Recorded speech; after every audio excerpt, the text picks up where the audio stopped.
Buenas tardes para todos. ¿Me confirman, por favor, que me estén oyendo bien para comenzar la clase? Buenas tardes, profe. ¿Están oyendo bien? Listo, vale. Bueno, como siempre, voy a continuar con lo que habíamos empezado la clase pasada, que es el modelo de Solow, la segunda versión del modelo de Solow que tiene crecimiento de la población. Voy a hacer un resumen rápido y continúo, ¿vale? Recuerden que cualquier pregunta que tengan de la clase pasada es útil el resumen para que pidan aclaraciones o lo que haya que hacer. Estamos en el modelo solo con crecimiento de la población. Voy a tratar de ser, a veces me alargo con los resúmenes, pero es mejor para retomar y seguir el hilo. Entonces recuerden que, de nuevo, no voy a hacer esto muy largo. Partimos de una función de producción del bien final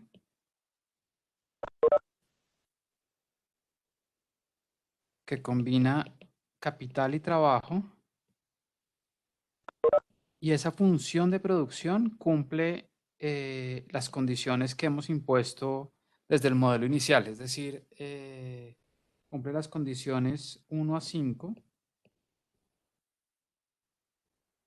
que recuerden que ahí las más importantes son los rendimientos marginales positivos pero decrecientes, las condiciones de INADA, de que la función de producción, importante para este modelo, que la función de producción es homogénea de grado 1, porque por lo que decíamos al final de la clase pasada, que tenemos que dividir por LT para obtener el producto per cápita de la economía. El producto per cápita de la economía tenemos que dividir ambos lados por LT, expresar la función de producción en términos, lo que se conoce como expresarla en términos intensivos, es decir, en términos el producto por trabajador en términos del capital por trabajador, y ahí sí poder llegar a cuál es la tasa de crecimiento, tanto en la transición hacia el estado estacionario como en el estado estacionario en el largo plazo, de las variables per cápita, que son las que nos interesan. En el modelo anterior no nos preocupábamos de eso porque las variables per cápita y las agregadas eran las mismas.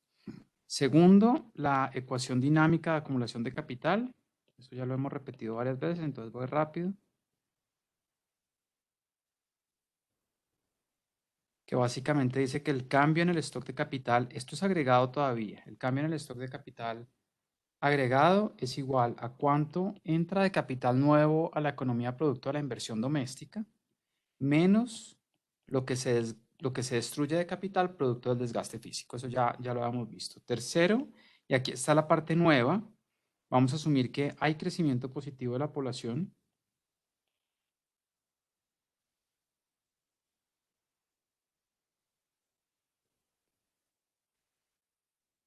Y recuerden que acá básicamente lo que estamos diciendo es que la población en cada momento del tiempo es igual a una población inicial L sub 0 por E a la NT. Que eso es equivalente, recuerden, no voy a repetir el paso, eso es equivalente a decir que la tasa de crecimiento de la población es igual a N, mayor que 0, y es la tasa de crecimiento de la población.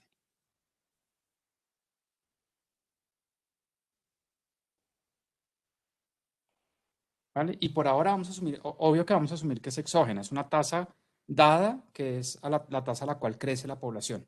L sub 0 y L sub 0 es la población inicial, que también está, ¿no? También, digamos, es una cosa que nos tienen que dar para cualquier simulación o cualquier cosa que tengamos que hacer con el modelo de Solow. Cuarto, en esta versión del modelo, eso es lo que cambiamos en la versión 3, vamos a asumir que no hay progreso tecnológico.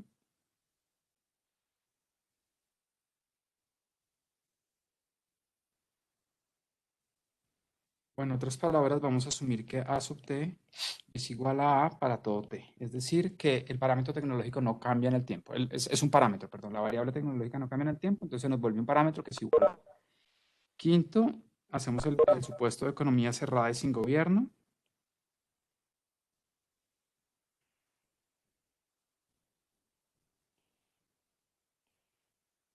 Lo que quiere decir es que producto de la economía se agota entre consumo e inversión, que es equivalente a decir que la inversión es igual al ahorro, o el ahorro es igual a la inversión, en otras palabras, ¿vale? Esto de acá, ¿depende o no depende del supuesto? Mejor dicho, esto es así porque estamos asumiendo el supuesto keynesiano, el supuesto 6 del comportamiento de las decisiones de ahorro de los agentes, o esto es independiente, así estuvieran optimizando sería también lo mismo. ¿Ustedes qué dicen?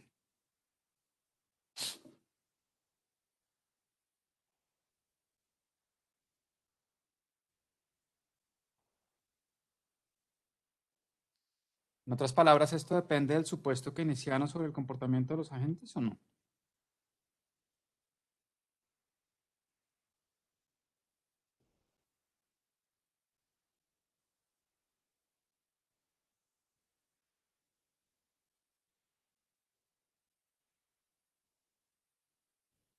Ahorro consumo.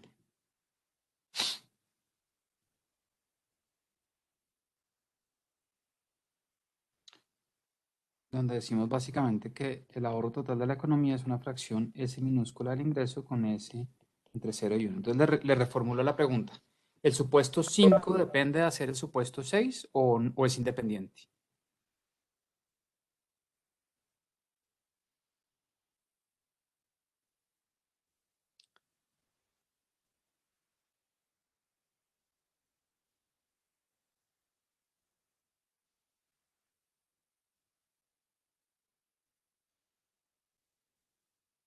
¿Nadie responde a eso? Sí, depende, ¿no?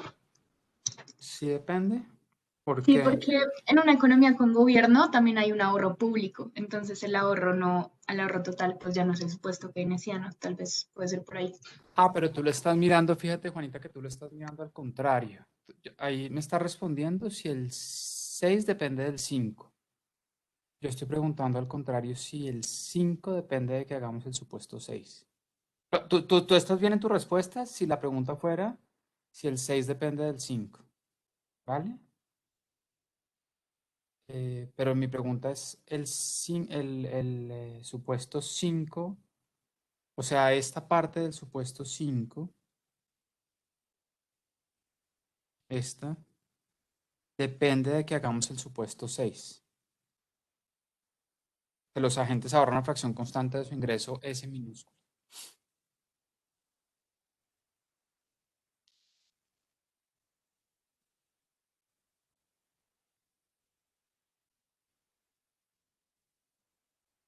¿Qué dicen ustedes?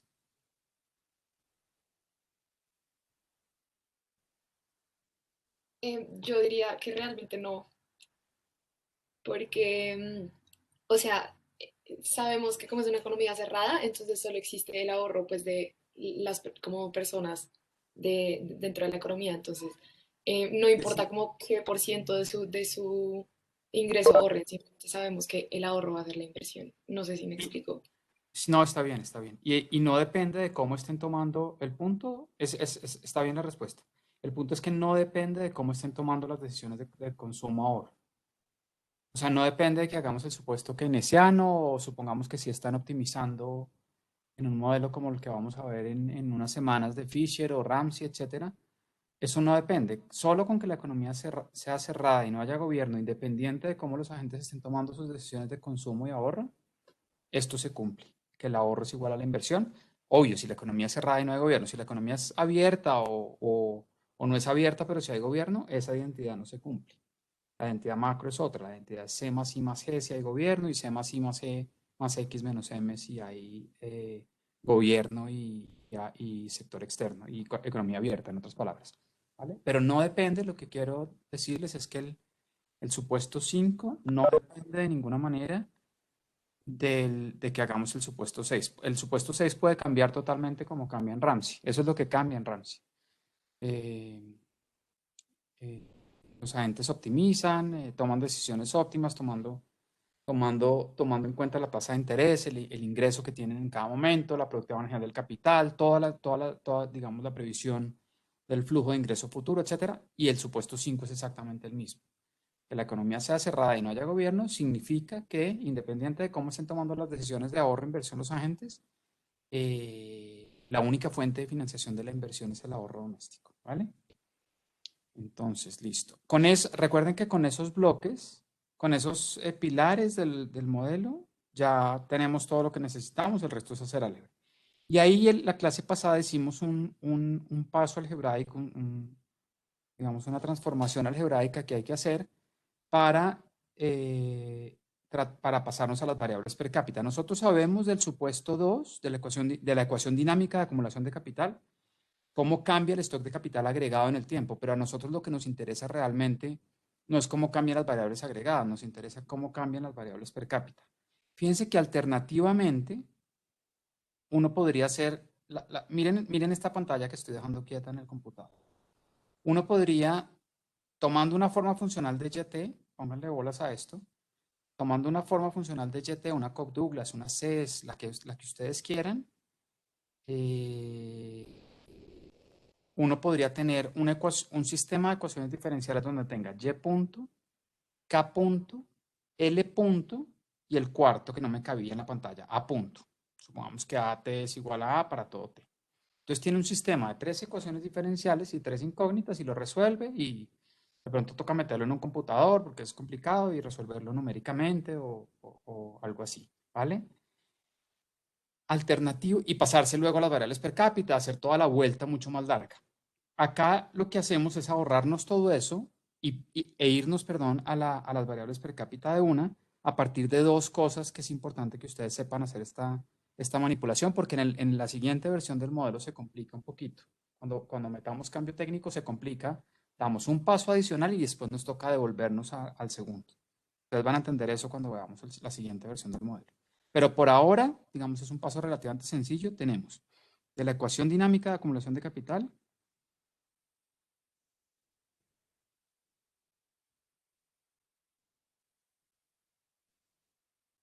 tenemos que K punto es igual a la inversión menos la depreciación. Y de la definición del stock de capital per cápita,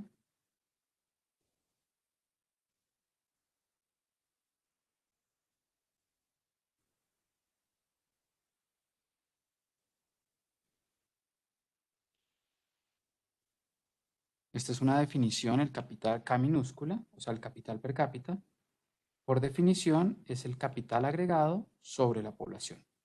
Y ahí hacemos, no los voy a repetir a menos que ustedes quieran que alguien me diga que quiera que lo repitamos o haya dudas sobre el paso algebraico acá.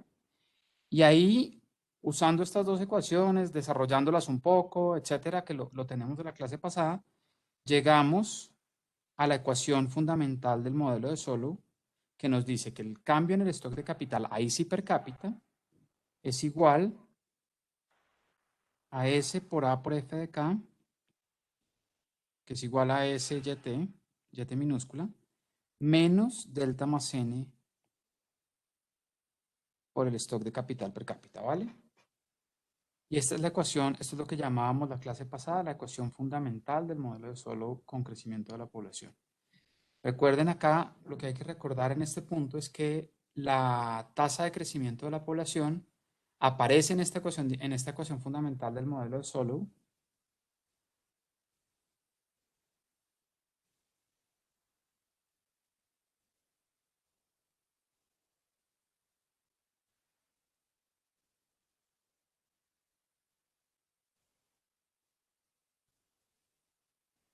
del modelo de Solow con crecimiento de la población, aparece la tasa de crecimiento de la población como si fuera un factor adicional de depreciación. Y no es que, para nada es que si la población está creciendo más rápido, el capital se desgasta más rápido. No tiene nada que ver eso, simplemente lo que pasa acá es que como el lado izquierdo, fíjense, tenemos el cambio en el stock de capital per cápita. En la medida que la población crezca más rápido, el capital agregado se está diluyendo entre más gente en cada periodo subsecuente del tiempo. Y eso hace básicamente que la depreciación, que la tasa de crecimiento de la población aparezca como si fuera un factor adicional de depreciación física del capital. No es que se desgaste más rápido el capital, sino que el capital, al la población estar creciendo más rápido, el capital se está diluyendo más rápido entre más personas, ¿vale? Esa es la intuición la intuición económica de que la tasa de crecimiento de la población, lo que aparece acá como N, aparezca como una factor adicional de depreciación. Y entonces este término, que lo dibujábamos en rojo la vez pasada, déjenme borrar esto. Este término que lo dibujamos en rojo es la tasa de depreciación efectiva, la curva de depreciación efectiva, perdón.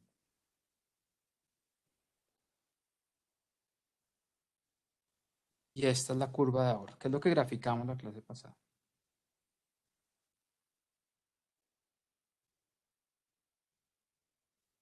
Lo habíamos hecho la clase pasada, entonces, y acá terminamos el resumen.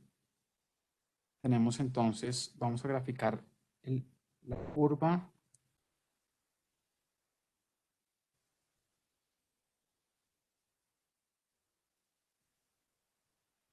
La curva de la tasa de ahorro, S por A por F de K. Y esto sabemos que se comporta así porque nosotros ya tenemos del supuesto 1 la función de producción caracterizada completa. Y el resto es multiplicar por S, que es reescalar hacia abajo la función de producción. Y tenemos por otro lado, tenemos la curva de depreciación efectiva, que ahora ya no es delta por K, sino delta más N por K. Estamos graficando por separado delta más N por K y la curva de ahorro, S por A por F de K. ¿Vale? Y nosotros sabemos de esta ecuación que está resaltada arriba, que está en el recuadro arriba, que el cambio en el tiempo en el stock de capital per cápita es la diferencia vertical entre la curva de ahorro, es decir, lo que se está invirtiendo per cápita en nuevo capital, y la curva de depreciación efectiva, que ahora tiene en cuenta la tasa de crecimiento de la población. En otras palabras, lo que les estoy diciendo ahí es que para un nivel de capital K sub 0, cualquiera que sea, lo podemos pintar donde queramos, la distancia vertical entre estas dos líneas es K punto en 0, en el periodo 0, ¿vale? Y sabemos que eso es positivo mientras la curva de ahorro, mientras lo que se está metiendo de capital nuevo a la economía per cápita, sea mayor que lo que se está depreciando per cápita, ¿vale? Nosotros sabemos que a la izquierda de este punto, de un punto que vamos a llamar el capital de estado estacionario o matemáticamente el punto de reposo de esa ecuación diferencial o la solución a esa ecuación diferencial estable, a la izquierda lo que está ingresando de capital es mayor que lo que está saliendo, por lo tanto el capital per cápita de la economía está creciendo. Cuando el capital alcanza un nivel cercano a K estrella, básicamente por los retornos marginales decrecientes a la acumulación de capital, a la inclusión de nuevo capital en la economía, lo que se está metiendo de capital apenas alcanza a compensar los efectos de la depreciación efectiva y el capital en este punto, cuando KT,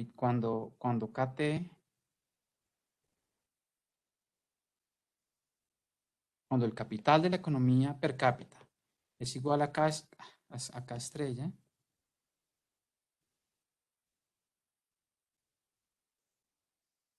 el capital per cápita deja de crecer.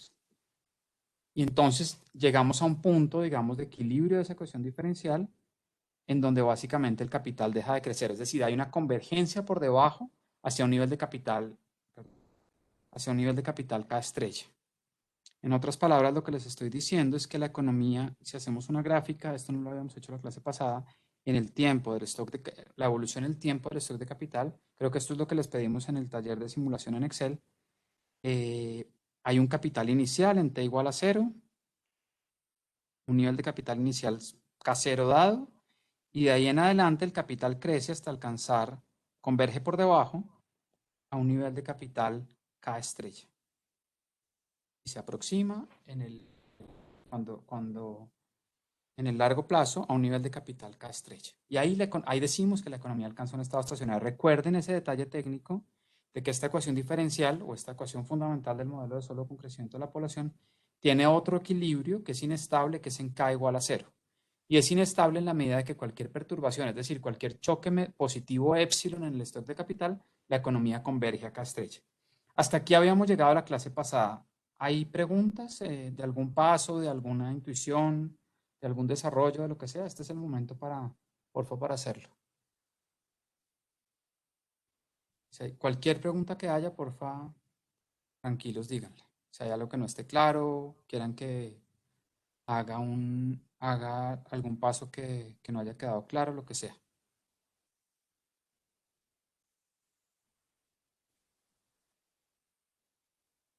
¿Estamos bien todos? Yo tengo una pregunta, Daniel. Dale. Es que al final de la última clase, pues hicimos la pregunta de cuánto es KT punto sobre KT, que es básicamente la tasa en el estado estacionario. Pero Pero no me, del capital agregado, ¿te acuerdas? sí, del capital Ajá. agregado.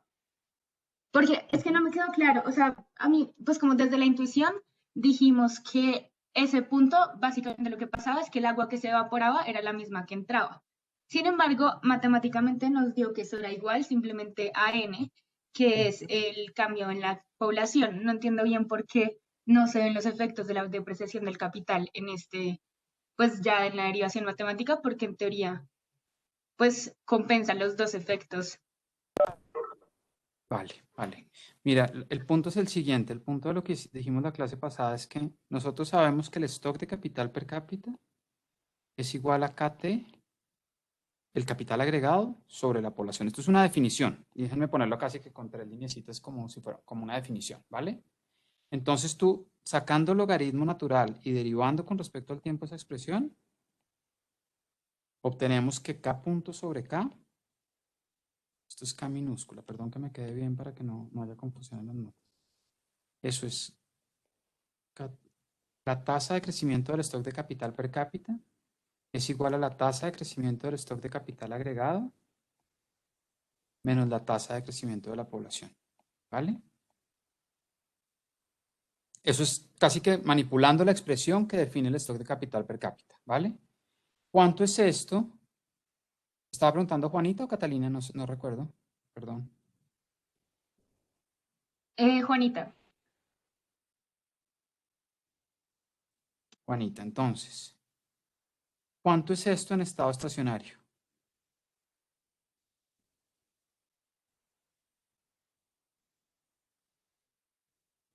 es cero.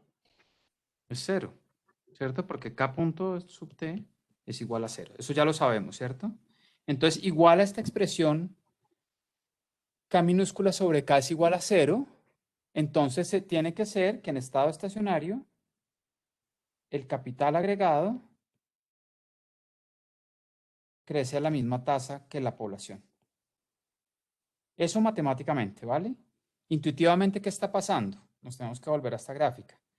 Que el capital per cápita llega a un nivel tal significa al capital de estado estacionario acá estrella, en donde lo que se está incluyendo de capital nuevo per cápita en la economía, lo que está entrando de nuevo capital en términos per cápita, es exactamente igual a lo que se está depreciando efectivamente. Y lo que se está depreciando efectivamente es la fracción del capital per cápita que se destruye, que se desgasta producto de la depreciación física del capital, el desgaste casi que piénsenlo como el desgaste físico de una máquina, que se va oxidando, que se va haciendo obsoleta, etcétera, etcétera, más el hecho de que como la población está creciendo, el capital se está diluyendo entre más personas, ¿vale? Y ahí en ese punto K estrella, el capital de estado estacionario, la tasa de crecimiento, el cambio en el stock de capital per cápita es igual a 0, ¿vale? Esa es, digamos, la intuición económica de lo que está pasando en ese punto. Como sabemos que eso está pasando en ese punto, nosotros sabemos, podemos derivar esto es un resultado. Tiene que ser que si el capital per cápita no está creciendo y la población sí está creciendo a una tasa n, tiene que ser que el capital agregado esté creciendo a una tasa n. ¿Vale? Ahí falta un hilito que nos queda suelto, que es intuitivamente qué es lo que está pasando.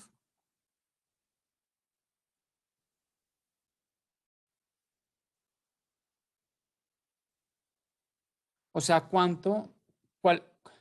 eso que les estoy diciendo básicamente es que para que el capital per cápita no esté, para que el capital per cápita, la tasa de crecimiento del capital per cápita en el estado estacionario sea igual a 0, tiene que ser que el capital agregado esté creciendo a una tasa igual a n, a la tasa de crecimiento de la población. Si no, no podría ser que el capital per cápita no estuviera creciendo. Sería imposible, ¿vale? ¿Sí te respondí, Juanita, o era otra cosa tu pregunta? No, sí, pero es que como que en esta última expresión no me queda claro dónde queda la depreciación del capital físico, No o aparece. por ser términos agregados. No aparece. No aparece. Solo aparece en este término de acá, perdón. Te lo voy a señalar en verde. Acá aparece la depreciación del capital físico, pero no la estamos desarrollando. Ah, ok, o sea, hace parte de Z punto. Listo, Hace gracias. parte de eso, sí. Ujú. En otras palabras, lo que tú me estás preguntando, yo nunca había pensado en eso.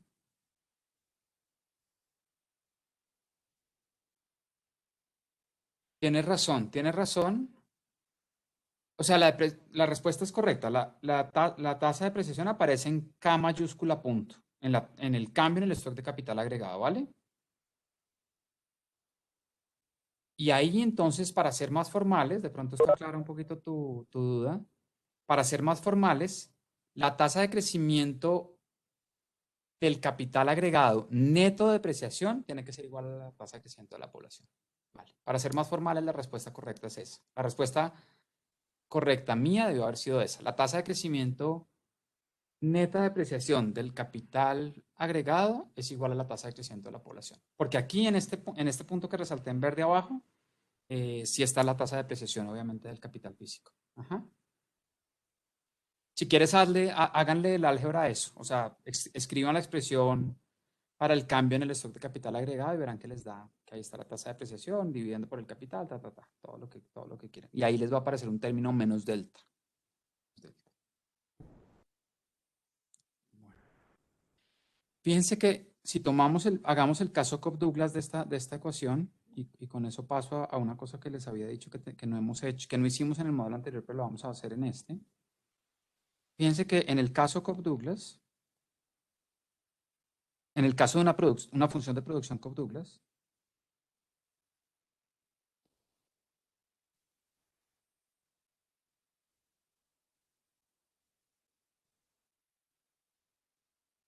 es decir, en el caso donde YT es A, F de KT, LT, y asumimos que esa forma funcional de la función de producción es A, KT a la alfa, LT a la 1 menos alfa, una función de producción Cobb-Douglas con retornos constantes a escala, marginales decrecientes, que cumple las condiciones de INADA, que cumple la condición de que sin capital pero con trabajo la producción es cero, con trabajo y sin capital la producción es cero. Todas las condiciones 1 a 5 las cumple esta condición. Fíjense entonces que la función expresada en términos per cápita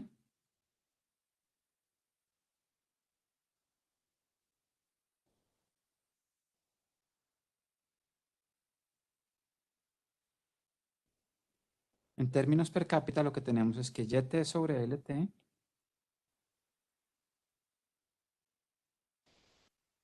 que de nuevo, esto es una cosa que si no entienden, pregunten porque después esto aparece recurrentemente en ejercicios y en exámenes, etc.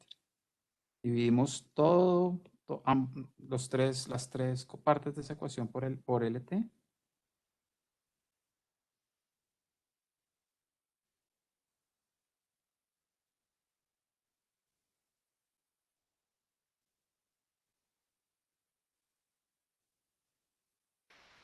¿Por qué podemos hacer este paso que les estoy señalando en verde otra vez?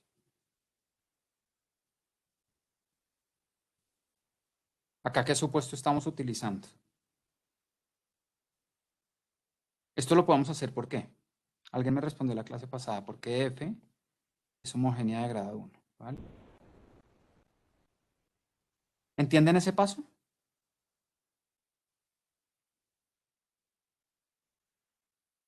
Pucha, si no preguntan, va a ser una debacle el parcial. Mejor dicho, si entienden todo y no preguntan, me importa 5. Está perfecto, bien. Pero si alguien no está entendiendo y no está preguntando, en virtualidad además, donde yo no les veo las caras de perdidos, si es que están perdidos, esto va a ser una debacle en el parcial. ¿Están entendiendo? ¿No se está entendiendo nada? ¿Se está entendiendo todo? Por favor, hablen porque si no es complicado saber. Como no les veo las caras, no sé si están perdidos. Si los estuviera viendo las caras, yo ya me conozco las caras de perdidos, pero como no los veo, ni idea. No es por joderles la vida, se los juro por Dios, y menos a esta hora del día, pero díganme por favor si están entendiendo. Vale, Sí, Daniel, por ahora sí. vale. Vale. Cualquier persona que esté con dudas, no entienda un paso, cero lío de preguntar. Prefiero eso 1000 veces a que después me digan, es que yo no entendí y por eso me fui tan mal en el examen. Y mi única respuesta a eso, que me ha pasado 1000 veces, es, ¿por qué no preguntó a tiempo? Ya no hay nada que hacer, ¿vale? Entonces, bueno, tenemos esa función de producción. Esta es expresada en términos intensivos. En términos intensivos no es otra cosa que expresada en términos per cápita. Esto es igual, le metemos una cuarta cosa acá, al producto per cápita, el producto per cápita de la economía. Lo podemos expresar en términos del capital per cápita. Usando esa forma funcional, aquí simplemente estamos usando una forma funcional de la función de producción. Nos devolvemos a esta ecuación fundamental del modelo de Solow, la que está en el recuadro, y reemplazamos la Cobb-Douglas que tenemos arriba, ¿vale? Abajo, perdón. Entonces tenemos que el cambio en el stock de capital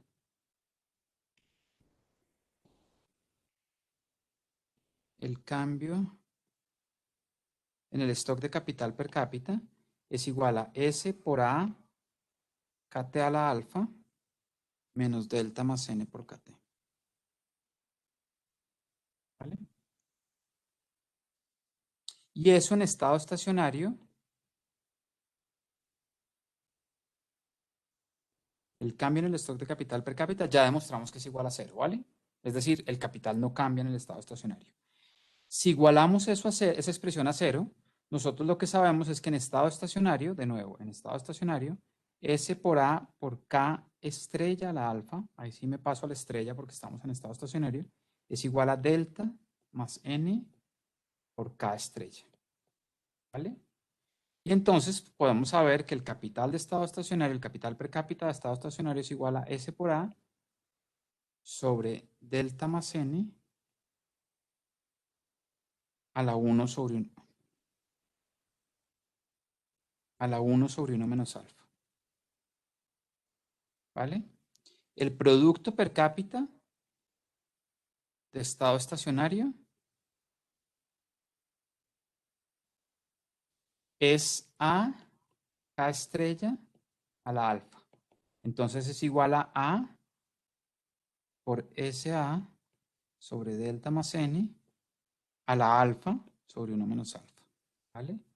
La inversión per cápita en estado estacionario es igual al ahorro per cápita, si quieren ponerlo así, es igual a S por Y estrella, y Y estrella ya lo tenemos arriba. Y el consumo per cápita es igual a 1 menos S por Y estrella, que es igual entonces a 1 menos S por Y estrella, reemplazamos el término que tenemos arriba. Voy a escribir esto mejor.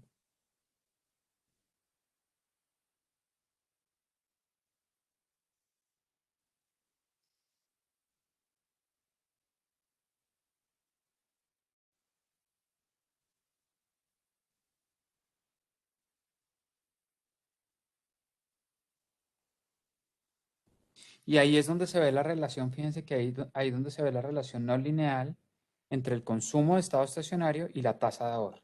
Porque por acá está negativo, en el primer término, en el 1 menos S está negativo, en tanto mayor sea la tasa de ahorro, menor es el consumo per cápita de estado estacionario, pero hay otro efecto que es el efecto sobre la base. La base sobre la cual se consume, que es el ingreso, ahí aparece positivo. Entonces hay una relación no monótona entre la tasa de ahorro y el consumo de estado estacionario, lo cual lleva a una cosa que vamos a ver más adelante, que es la regla de oro de acumulación de capital. Es decir, ¿cuál es la tasa? Surge una pregunta relevante desde un punto de vista de política pública, que es, ¿cuál es la tasa de ahorro que maximiza el bienestar de estado estacionario, donde bienestar lo entendemos como el consumo que hay en estado estacionario? Con una función de utilidad que sea monótona, creciente y monótona en el consumo, ya estamos respondiendo. Estamos respondiendo a la pregunta de cuál es la tasa de ahorro que maximiza el bienestar en el estado estacionario, pues es la tasa de ahorro que maximiza el consumo en estado estacionario. Y eso, digamos, lo vamos a hacer más adelante. ¿Listo? Entonces, fíjense que en términos, uno la estática comparativa la puede hacer sin asumir una forma funcional y utilizando el teorema de la función implícita. Cualquier cosa que no entiendan me preguntan. La estática comparativa la puede hacer con una forma genérica no funcional de la función de producción y derivar todas las cosas, todas las variables per cápita, o la puede hacer con una forma funcional, como lo estamos haciendo acá, y derivar todas las variables endógenas del modelo. Ya las que nos interesan, que son las que están en términos per cápita. Y Daniel, o sea, podemos hacer cualquiera de las dos, o sea, Sí, ¿Qué depende de lo que se podemos? esté preguntando. Si uno tiene una forma, si uno le dan una forma funcional, lo hace. Si no, si le dan una genérica, también la puede hacer porque uno puede echar mano del teorema de la función implícita y ponerle signos a esa cosa, ¿no? Lo que importa ahí son los signos, es positivo. Por ejemplo, fíjense que las variables endógenas son el capital, el producto, la inversión, el consumo y el ahorro, obviamente, el ahorro de estado estacionario, que es igual a la inversión en estado estacionario. Eso es siempre, ¿no? No solo en estado estacionario. Entonces, ahí tiene las 5 variables endógenas. Y tiene los parámetros del modelo, que son S, A, delta, N y alfa. Entonces tiene 5 variables endógenas, 5 parámetros. Entonces hay 25 derivadas que uno puede sacar. De K estrella de N, de I estrella de S, etcétera, etcétera, etcétera. ¿Vale? Todas esas. Lo que quiero llamarles la atención es que la única que no es monótona, es decir, la única que no tiene un signo definido, es de C estrella de S. El resto todas son monótonas. Es decir, uno le puede poner esto es mayor que cero o menor que cero. Tanto sin asumir una forma funcional de la función de producción, como asumiendo una Cobb-Douglas. Es independiente, ¿vale? Y de esa no monótona se derivó una cosa que en la literatura o en los libros de texto, o digamos en los modelos de crecimiento económico, se le llama la regla de oro de acumulación de capital. Y de alguna manera a lo que lleva a eso es a la posibilidad de que haya tasas de ahorro tan altas que no maximizan el consumo de estado estacionario, que es como contraintuitivo, que uno dice, ¿cómo así que si los agentes ahorraron demasiado, más de lo que debían haber ahorrado, son menos felices en el largo plazo?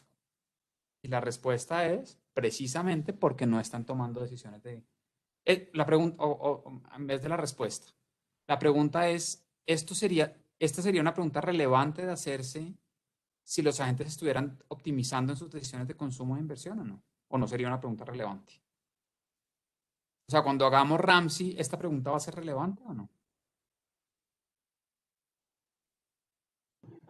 Pues no, porque eso lo va a determinar cada uno de los agentes dependiendo del nivel de producción que, mejor dicho, eso después lo va a determinar cada uno de los agentes. Es decir, el supuesto, creo que el 6 no se va a cumplir y la tasa de ahorro va a depender de otros factores. Entonces, pues va a ser algo endógeno al modelo y no algo exógeno. O en otras palabras, Mateo, que quiere decir que no va a ser una pregunta relevante porque es que estamos permitiendo que los agentes optimicen. Acá en este modelo, cuando asumimos una función de ahorro keynesiana, se vuelve relevante esa pregunta precisamente porque no le estamos dejando el espacio a los agentes para que optimicen sus decisiones de consumo e inversión. Entonces ahí sí es relevante preguntar, bueno, dado que nos dieron la tasa de ahorro exógena, ¿cuál sería hipotéticamente, y resalto hipotéticamente, la tasa de ahorro que maximizaría el consumo de estado estacionario? Si los dejamos optimizar, esa pregunta sobra porque por definición los estamos dejando optimizar. Creo que eso era lo que usted estaba señalando. Por definición, por construcción, usted lo Sí. llamaba endógeno, los estamos dejando que optimicen y lo que optimizan es la utilidad que derivan del consumo, ¿no? ¿Qué tan felices son? ¿Vale? Quiero que entiendan eso porque es importante. Es importante esa es la diferenciación con el modelo luego de Ramsey. Entonces, fíjense que cuando tenemos, digamos, las variables endógenas per cápita, que son las que nos interesan, en función de los parámetros del modelo, podemos hacer la estática comparativa y a ojo se puede hacer mucha la estática comparativa. Fíjense que en tanto mayor sea la tasa de ahorro o el parámetro tecnológico A, mayor va a ser K estrella, Y estrella, C estrella, I estrella y S estrella. En tanto mayor sea delta o N, es decir, la depreciación física del capital o la tasa de crecimiento de la población, menores van a ser las variables endógenas del modelo. Y en tanto más alto sea alfa, más altas van a ser las variables per cápita del modelo. ¿Cuál es la intuición sobre esa? Sobre un alfa. Alfa es un parámetro que sabemos que está entre 0 y 1. Está acotado entre 0 y 1. ¿Cuál es la intuición de que en tanto alfa se acerque a 1, sea más cercano a 1, las variables per cápita endógenas del modelo, no, el endógeno sobra, las variables per cápita del modelo van a ser más grandes? Cuando alfa tiende a 1, ¿qué pasa con la función de producción? Pues aumenta la productividad del capital y como tenemos en mente que En este caso, lo que genera mayores tasas de crecimiento es el capital, con una mayor productividad del capital con respecto al trabajo, van a aumentar las otras variables. Las Pero variables productividad ¿en dónde? Productividad ¿en dónde? Suponga, fíjese Mateo, que si usted tiene estos dos casos, tiene un caso de una función de producción escrita en términos intensivos. Ahorita borro esto, ¿vale? Esto es un paréntesis. Suponga que usted tiene esto. Tiene una función que es cóncava y otro caso extremo donde tiene una función lineal.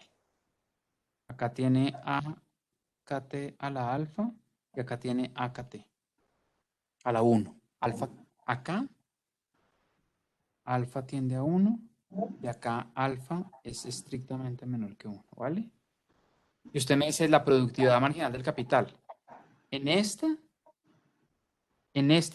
punto K0, lo que sea, o K1, o K lo que quiera, la productividad marginal del capital acá es esta pendiente y acá es esta pendiente. Entonces, la productividad marginal del capital en esta función, en este punto de la función de producción es mayor en la cóncava que en la lineal, ¿vale? Entonces, no es que sea la productividad marginal del capital la que importa. Voy a borrar todo esto, ¿vale? Pero es para señalarle su pregunta. ¿Cuál es la razón por la cual esta economía a la Solow, o sea, esta economía de Solow, converge a una tasa de crecimiento cero en el largo plazo, en el estado estacionario? La razón estructural o el supuesto estructural del modelo que hace el modelo de Solow y que hace que esta economía converja a una tasa de crecimiento igual a cero en el largo plazo.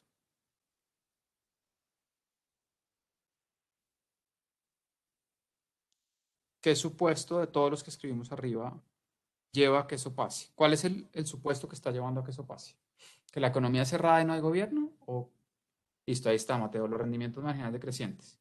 En el caso alfa igual a 1, alfa tendiendo a 1, en la medida que uno pase alfa de 0 a 1 y se acerque a 1, está quitándole fuerza a los rendimientos marginales, a lo decreciente de los rendimientos marginales. Entonces la economía va a ser más rica en todas las variables per cápita, más alto Y estrella, más alto K estrella, más alto el consumo per cápita, más alta la inversión per cápita, etcétera, en la medida que los rendimientos marginales sean menos decrecientes, y eso en el modelo estructuralmente se ve en el parámetro alfa. En tanto alfa tienda a 1, los rendimientos marginales a la acumulación de capital van a ser menos decrecientes. Es muy distinto tener una economía con un alfa de 0.3 que una economía con un alfa de 0.85. En la economía con un alfa de 0.85, todas las variables per cápita van a ser más grandes, porque los rendimientos, el motor de la economía se apaga, pero se apaga más despacio con un alfa más grande. Esa es la respuesta intuitiva. Es un motor que se apaga más despacio. Se apaga, eventualmente se apaga, pero se apaga más despacio que una economía que tiene un alfa muy pequeño. Un alfa de 0.2, 0.3, etcétera, ¿vale? Entonces esa es la razón estructural por la cual la estática comparativa de todas las variables per cápita respecto a alfa sea como es decir, es positivo. ¿Vale? Daniel, La otra, adelante, dale. qué pena. Eso, ¿cómo se vería matemáticamente? El término que alfa afecta pues todas las variables. ¿Eso sería con la segunda derivada o No, con la cómo se primera. ve Fíjate que en tú el puedes modelo? tomar, fíjate, ¿cuál quieres? ¿Cuál quieres hacer? De la derivada de cuál variable endógena respecto a alfa. Ya sabemos que la vamos a hacer con respecto a alfa, pero con respecto a cuál de las endógenas la quieres mirar. No sé, con la inversión o el consumo.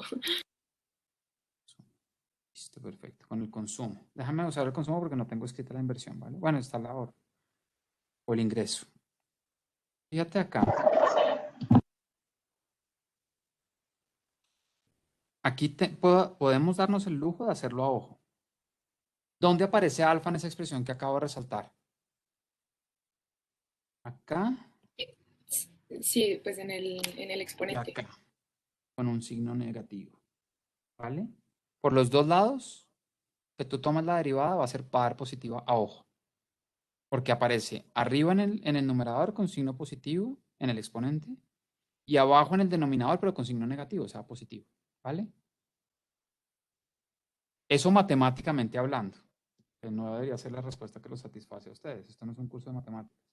Intuitivamente lo que está pasando, económicamente hablando, lo que está pasando, es que en tanto alfa, los rendimientos marginales a la acumulación de capital sean decrecientes, pero menos decrecientes, es decir, cuando alfa tienda a 1, los rendimientos marginales a la acumulación de capital son menos, decrecen más despacio, es la forma, si quieren, de decirlo, y eso hace que la economía sea más rica en el estado estacionario. O en otras palabras, si quieren verlo así, de pronto esto aclara un poquito mejor las cosas.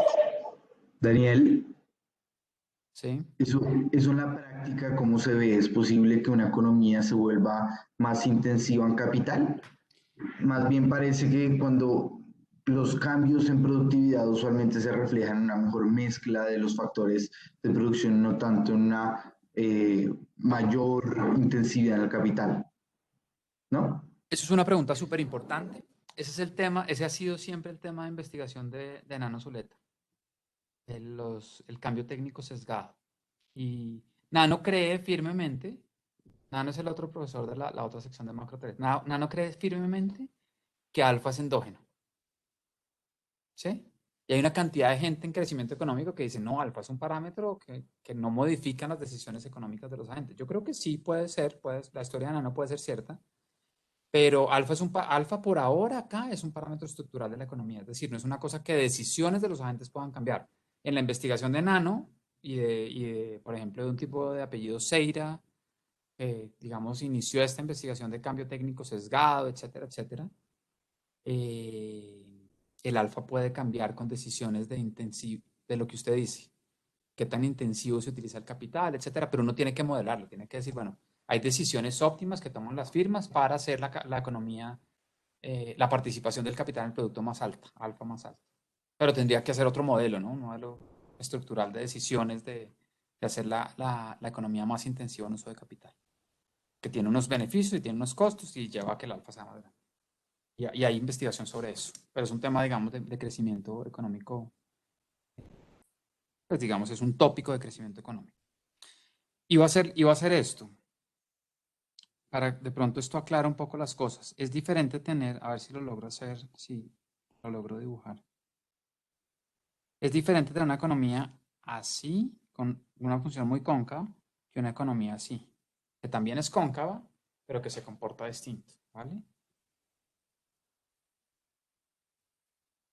Es diferente. Este tiene un alfa más grande y este tiene un alfa más bajito.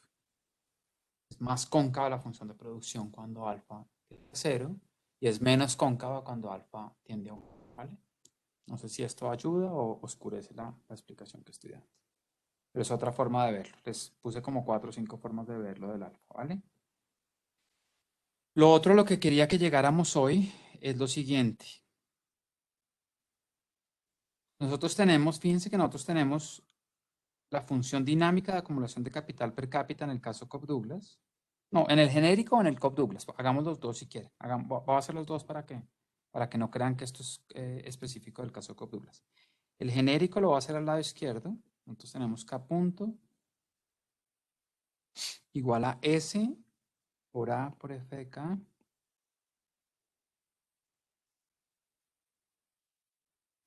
N más delta. Y en el caso Cobb-Douglas tenemos K punto S A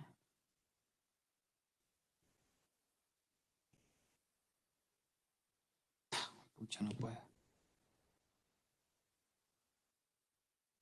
No. Perdón.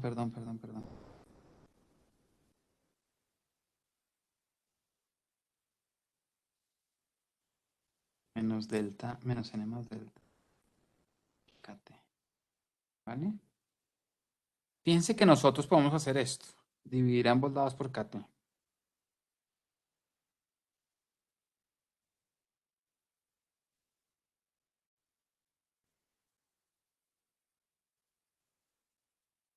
Eso es válido de hacer, ¿vale?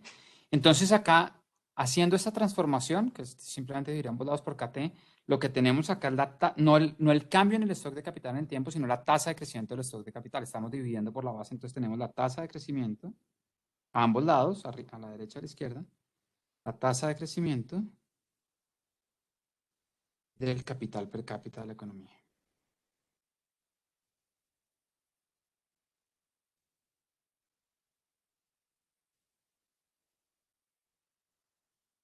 Y en los dos casos, déjenme parar acá, fíjense que gráficamente eso es una ecuación diferencial en una sola variable. Nosotros podemos graficar esto así.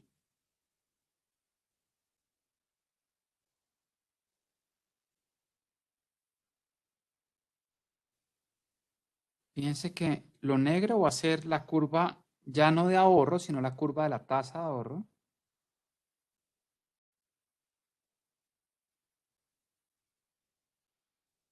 Antes esto lo llamábamos la curva de ahorro, ahora la vamos a llamar la curva. Ahora esto se llama, no es que lo vayamos a llamar, se llama la curva de la tasa de ahorro.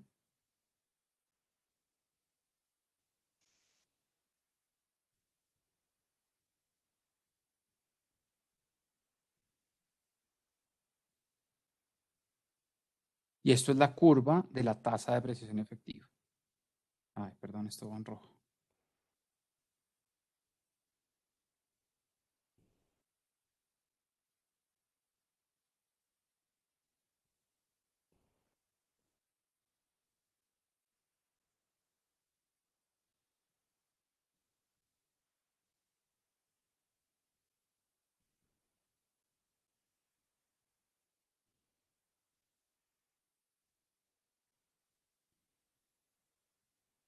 ¿Vale? Y vamos a graficar esto igual que antes por separado. En ambos casos es igual. Entonces la curva de la tasa de ahorro, bueno, la fácil es n más delta. Tengo en rojo. Es una línea recta con pendiente 0 y altura n más delta, ¿vale? Esa es la curva de la tasa de ahorro, de la tasa de depreciación efectiva. Y la curva de la tasa de ahorro, que es la que vamos a graficar en negro, es así.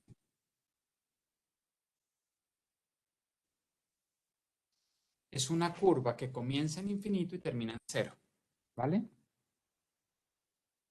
Y esta es la otra forma que uno se encuentra en los libros de texto de analizar el modelo de Solow. A veces se encuentran las dos, a veces solo escrito en términos de cambios en el tiempo en el stock de capital per cápita, o otras en tasas de crecimiento del stock de capital per cápita. Y acá entonces fíjense que en esta ecuación diferencial solo tenemos un punto de reposo, que es en K estrella, que es exactamente el mismo K estrella que teníamos en la forma anterior de analizar el modelo. ¿Esta altura qué es? Si nosotros tenemos un K0 acá, K sub 0,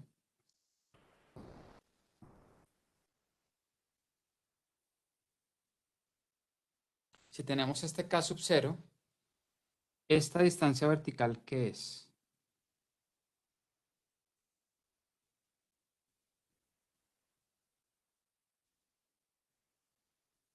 ¿Es en K0 qué?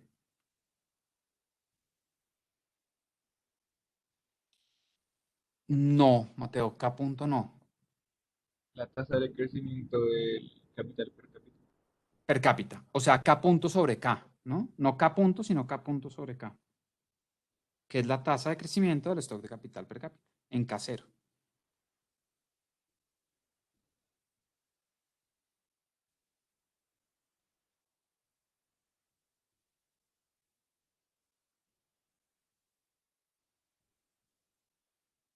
Cuando KT es igual a K sub 0, ¿vale?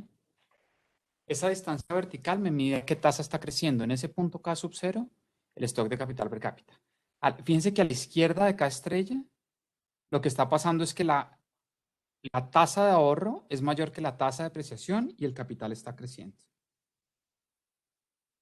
Esa tasa de crecimiento va disminuyendo porque la tasa de ahorro se va aproximando a la tasa de depreciación efectiva y el capital converge por debajo hacia un capital de estado estacionario de K estrella. A la derecha, que no es un punto matemáticamente relevante, pero económicamente no tanto, a menos que las economías empiecen ricas y terminen pobres, como algunos pocos países del mundo lo logran hacer, a la derecha, el capital per cápita está decreciendo.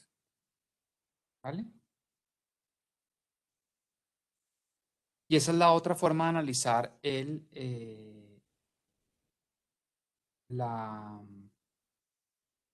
modelo de Solow. No en términos del cambio en el tiempo en el stock de capital per cápita, sino en términos de la tasa de crecimiento del capital per cápita. Son dos cosas diferentes. Es decir, K punto es el cambio en el tiempo del capital per cápita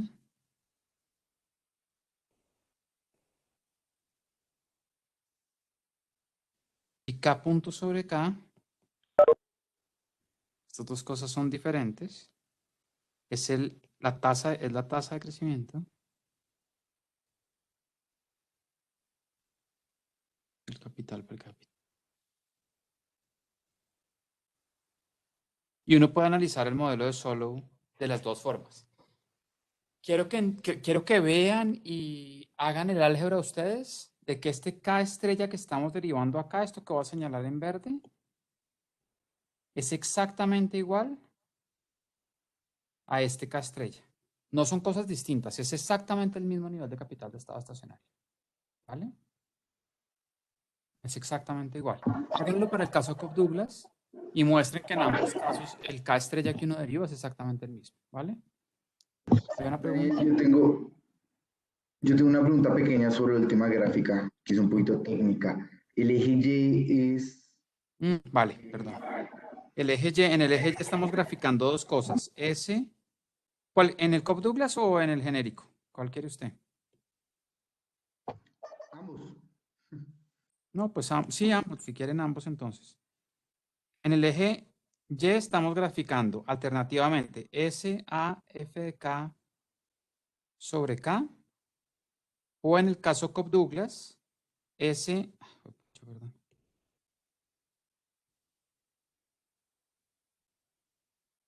A, KT a la alfa sobre KT. Y estamos graficando por separado N más delta. ¿Vale? Ese es el eje Y.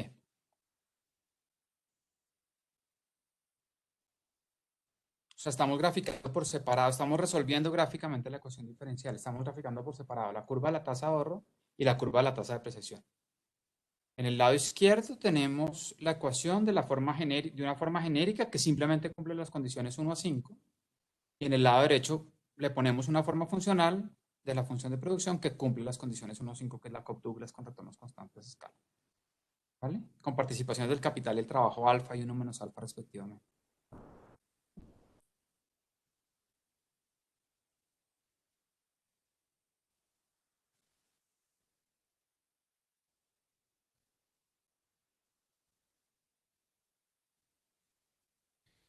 Fíjense que acá en estado estacionario, de nuevo se cumple lo mismo. En estado estacionario,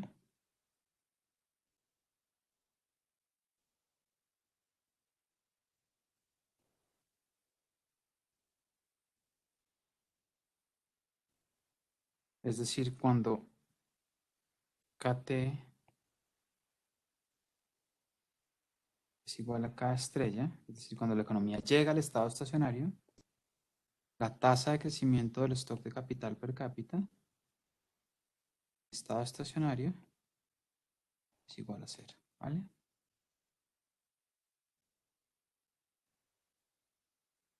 ¿Cuál es la tasa de crecimiento del producto en el caso Cobb-Douglas o en el otro? En el caso Cobb-Douglas, en cualquiera de los dos, ¿cuánto es Y punto la tasa de crecimiento del PIB per cápita en estado estacionario?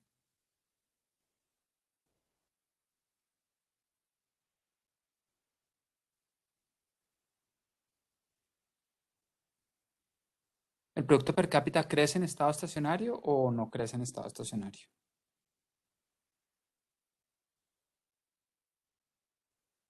Pues no debería, ¿no? No, O sea, no estaría debería, cero manual. exacto. Esto es 0 también, ¿no? Porque fíjense que al final del día nosotros tenemos que, en el caso genérico, nosotros tenemos A por F de K. Y en el caso Cobb-Douglas, AKT a la alfa. Si el capital no está creciendo, y A es un parámetro, y alfa también es un parámetro, obviamente, El producto per cápita tampoco está creciendo. Si el producto per cápita no está creciendo en estado estacionario, ¿el consumo está creciendo en estado estacionario o no? ¿El consumo per cápita?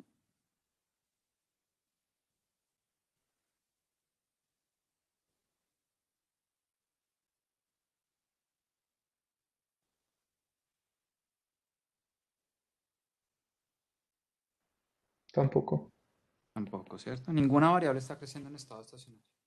Todas las variables per cápita crecen a una tasa cero en el estado estacionario.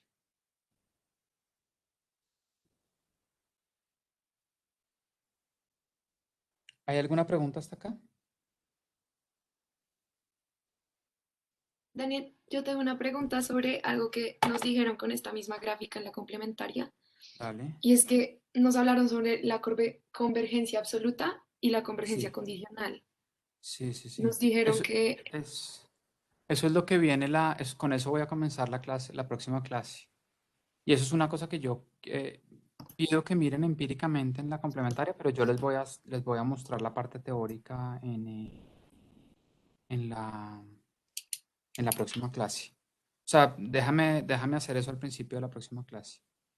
listo, ¿Sí? perfecto, gracias. Convergencia absoluta versus convergencia condicional y una confusión que hubo en la literatura, perdón, por allá a finales de los 80, principios de los 90, entre convergencia absoluta y convergencia condicional en un paper que de hecho salió publicado en una revista buena y casi que argumentaba que el modelo de solo no se cumplía porque uno no veía convergencia, eh, porque no había convergencia absoluta. Pero es que el modelo de solo, me anticipo, el modelo de solo no predice convergencia absoluta. Predice convergencia. Predice sí convergencia condicional, es decir, condicional en los parámetros, uno condiciona en los parámetros del modelo, en los factores estructurales del modelo.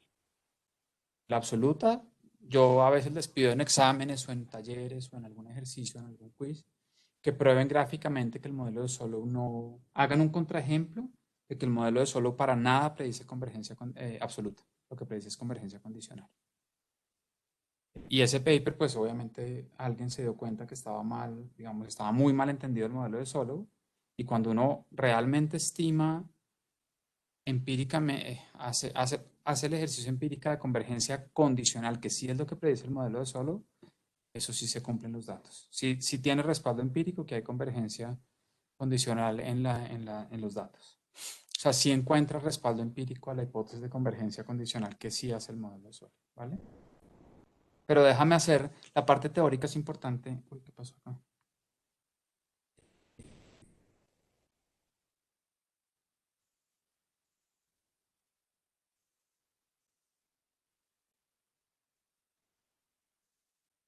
Modelo de solo, la predicción del modelo de solo es sobre convergencia condicional, no sobre convergencia para nada.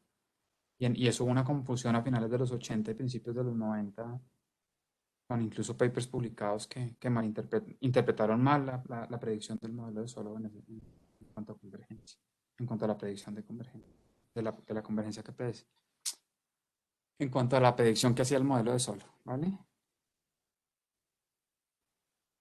¿Hay alguna otra pregunta o está todo claro?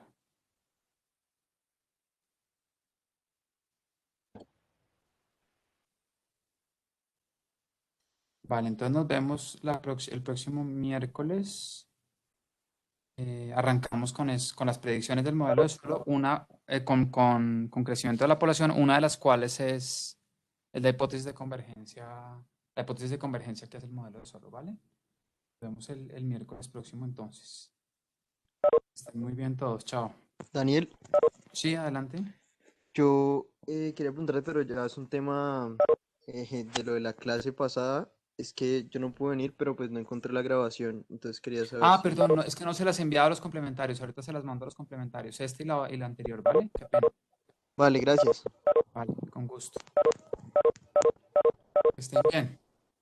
Igualmente. Chao, Gracias, gracias. Daniel. Que estén bien, chao.